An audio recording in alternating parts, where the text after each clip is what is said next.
All things are possible if you believe. Well, you know, I studied for a long time. I started to study this book, Think and Grow Rich. And he talks about belief in here. He says, you're not ready for what you want until you believe you can get it. I found that the only two sources of reference we could go to find out anything about ourselves is science and religion. They all say you've got to believe. So I kept figuring out, how do you believe? How do you change a belief? Interesting subject, because I'm going to tell you something. Your results are nothing but the manifestation of your belief system. Well, our belief system, now listen carefully, is based upon our evaluation of something. And frequently when we reevaluate a situation, our belief about that situation will change. Seeing yourself make a decision at that point to be resilient, to keep at it, to see the charge come back on your face, to see yourself working through the struggle is the most important visualization you can do. What would you say to yourself when it sucks? Not just see yourself validated. It's about, look, the real truth of achieving any dream is that struggle, that effort, that push. Every time that you have fallen on your face, or you've tried something and failed, or you've gone out and thought you found the love of your life, and then your heart's broken, and then you pick yourself up again, and then you dust yourself, you're building confidence the entire time, because confidence is not built on the high days. Confidence is built on the low ones. Confidence is built when you are struggling. Because when you see yourself go for something and fall, when you see yourself try and get knocked down, when you see yourself stand back up after getting abused or traumatized or discriminated against and moving ahead, you are building this reserve within yourself where you know you can rely on yourself, you know you can face hard things and you can keep moving forward. You know you have your own back. So it's in there. Your life has been helping you build it. Now you gotta just dig in and tap into it and use it to shut that critic up in your head. If you fall down 100 times in a day, what does it matter? For a committed man, there is no such thing as failure. If you fall down 100 times, 100 lessons to be learned. If you commit yourself like this to creating what you really care for, now your mind gets organized. Once your mind gets organized, the way you think is the way you feel, your emotion will get organized. Once your thought and emotion is organized, your energies will get organized in the same direction. Once your thought, emotion and energies are organized, your very body will get organized. Once all these four are organized in one direction, your ability to create and manifest what you want is phenomenal. When we say a joyful world, that means everything that you want has happened. Aristotle wrote in his famous Nicomachean Ethics that the common aim of mankind is to be happy. However, each person defines happiness. One thing we know is that the more confident and the better we feel about ourselves, the happier we are and the more effective we seem to be in everything we do. Self-confidence, however, is really a state of mind based on your belief systems. Belief, or faith, enables you to act boldly in the face of uncertainty. Confidence enables you to face changes and difficulties and unexpected setbacks with calmness and clarity, and allows you to respond more effectively under any circumstances. The law of belief, an important corollary of the law of cause and effect, says that your beliefs become your realities. You do not believe what you see, but you see what you believe. William James of Harvard said that belief creates the actual fact. In the Bible it says, according to your belief, it is done unto you.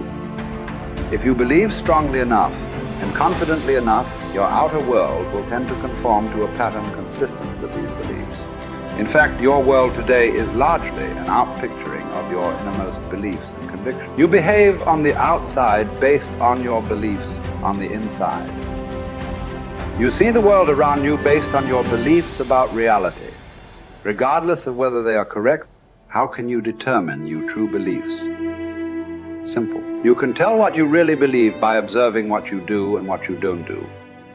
You can tell what you believe by listening to your opinions, your conversations, and by noting your decisions. When you truly believe yourself to be an exceptional human being, possessed of remarkable capabilities, you will walk and talk and act that way, and your inner convictions will become your outer realities. As the Bible says, all things are possible to him that believeth. The law of incremental improvement is your key to an unlimited future of success, prosperity, and self-confidence. It doesn't matter where you are starting from. All that matters is where you are going. As Theodore Roosevelt said, do what you can with what you have, where you are. By applying the law of incremental improvement to yourself and your work, you can begin moving upward toward joining the great ones in your field. If you are doing what you love to do, and you are doing it with all your heart, by engaging in continuous personal and professional improvement, you can begin to move forward at such a rapid rate that it will astonish you. There is one small problem that you need to deal with before you become one of the best in your field. Most of us grow up with feelings of inferiority and inadequacy. Because of low self-esteem and selling ourselves short, many of us never even think about becoming excellent at our work.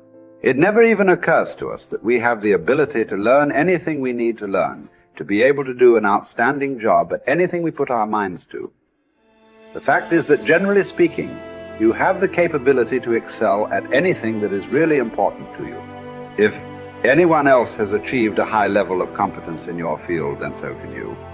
All you have to do is to do the same things over and over until sooner or later you get the same results that they have. I stopped wasting time.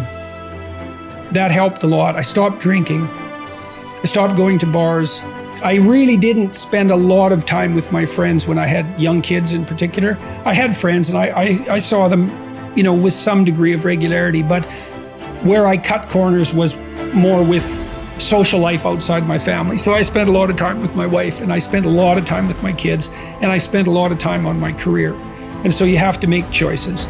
And I think those were reasonable choices. I'm not displeased with them. Don't abandon your friendships, but you can certainly look at where you're wasting time and just stop doing things that you know to be a waste of time.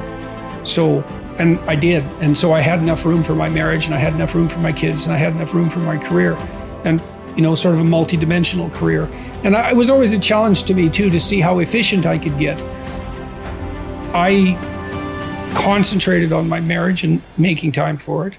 I concentrated on spending time with my kids consciously, and I concentrated on developing my career. Those were the three elements of my life. And I had some time left over for creative pursuits and for friends, but most of it was a matter of getting rid of time wastes of any sort, and I just pushed that out of my life, day after day until I wasn't wasting any time, or virtually no time. And, I've asked my undergraduates frequently how much time they waste per day, and general estimates are like 6 to 8 hours of time they regard themselves as wasting. Like, that's a whole career right there, right?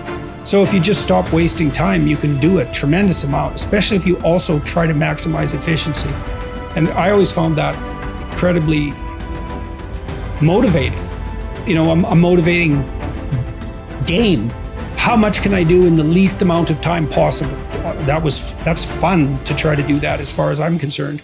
I know, that's maybe undoubtedly a temperamental thing, but if you're wired that way, that's a great meta strategy. Become efficient. Results is the name of the game. What other game is there? And I'm telling you, if you'll start with that, it's called the process of life change, and it doesn't matter how small the process is to start.